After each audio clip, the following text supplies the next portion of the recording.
گرما گرم کافی کا ایک ایک گھونٹ اندر جلتے آگ جیسے جذبات سے گویا جنگ لڑ رہا تھا۔ ٹیرس پر کھڑے ہو کر پشاور کی گلیوں کا نظارہ کرتے ہوئے اس کا دماغ عجیب ہی طرح خلاؤں میں سفر کر رہا تھا۔ کبھی دل چاہتا وہ پچھلی بار کی طرح اس مرتبہ بھی کہیں روپوش ہو جائے اور وہ دیوانہ وار اسے نگر نگر ڈھونڈتا پھرے۔ لفظ دیوانہ وار پر تمام تر سوچوں کو بریک سا لگا۔ ایک دھکے کے ساتھ الجھنوں کی قطار کو آئندہ وقت کے لیے قطار میں لگنا پڑا۔ ہاں، وہ کبھی دیوانہ تو تھا اس کا۔ بس اسی ایک بات پر اشال کا دماغ سناٹے میں آ گیا۔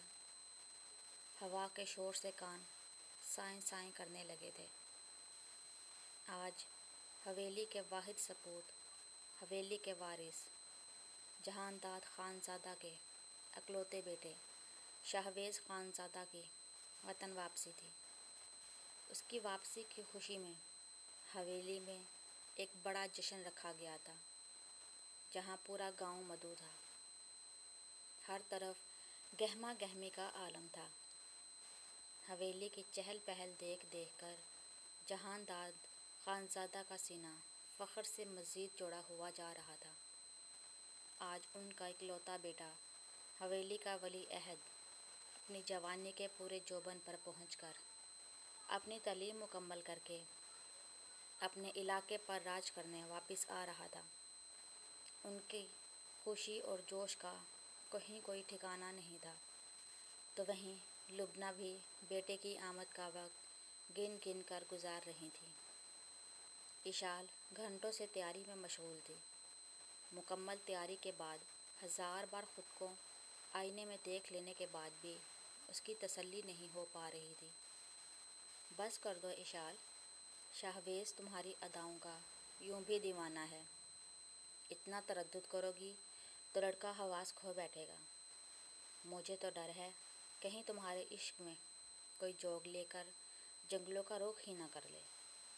کمرے میں داخل ہوتے ہوئے داریا نے اس کی تیاریوں پر چوٹ کی تو اشال کا چہرہ شرم سے گلابی پڑتا اس کی حسن کو مزید دو آتشا کر گیا۔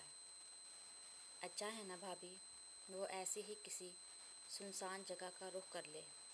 میرا کیا ہے، میں تو اس کا پیچھا کرتی کرتی وہیں پہنچ جاؤں گی۔ پھر ہم دونوں مل کر جنگل میں منگل کریں گے۔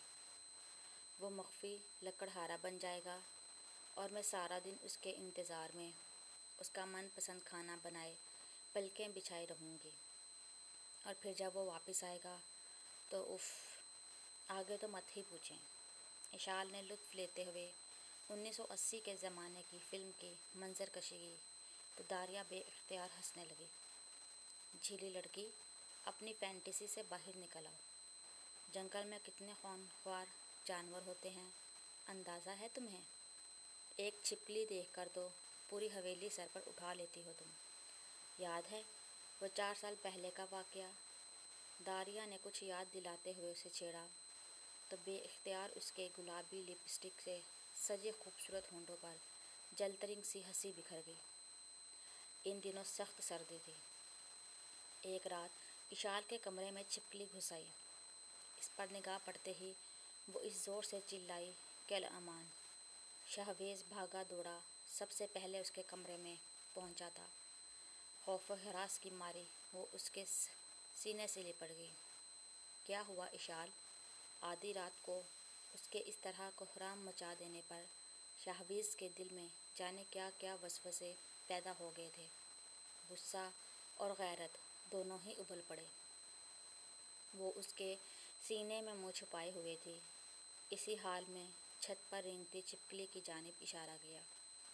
وہ جو اسے اپنی باہوں کے حصار میں لیے اس کی غیر ہوتی حالت کے پیش نظر اسے تسلی دے رہا تھا، جب اس کی اٹھی انگلی کے تعاقب میں دیکھا تو ہنس ہنس کر لوٹ پوٹ ہونے لگا۔ اشال حیدر خانزادہ جیسی بہادر اور جنگجو لڑکی ایک چھوٹی سی چھپکلی کے ڈر سے تھر تھر کانپنے لگی۔ وہ مسلسل ہنستا ہی چلا جا رہا تھا۔ اشال نے سر اٹھا کر اسے خفگی بھری نظروں سے دیکھا۔ آپ کا دل ہے یا پتھر؟ دیکھ نہیں رہے وہ کتنی خوفناک ہے؟ کیسے بڑے بڑے دیدے پھاڑے مجھے ہراس کر رہی ہے۔ اشال کے معصومیت بھرے شکوے پر وہ مزید لطف اندوز ہوا۔